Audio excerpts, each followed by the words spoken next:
Hey everyone, this is Dr. Story. Today, I'm going to show you the perfect, easy drink to help normalize your blood pressure and maintain healthy cholesterol levels.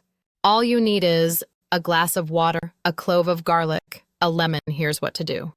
First, take a small piece of garlic. Smash it, chop it up a little to increase its surface area, and then drop it into your glass of water. Next, squeeze some fresh lemon juice into the same glass. Now, let the mixture sit for about 30 minutes. This gives the water time to absorb all the beneficial nutrients from the garlic. After 30 minutes, your drink is ready. You don't have to eat the garlic if you don't want to, although it's very healthy if you do. Simply drinking the water will still give you most of the benefits. If you enjoyed this tip, give me a thumbs up and check out my other videos. We have more advice on managing blood pressure naturally, including breathing techniques, exercise tips, and other dietary changes. Combine these strategies with this drink, and you'll be on your way to better health. Thanks for watching and subscribing.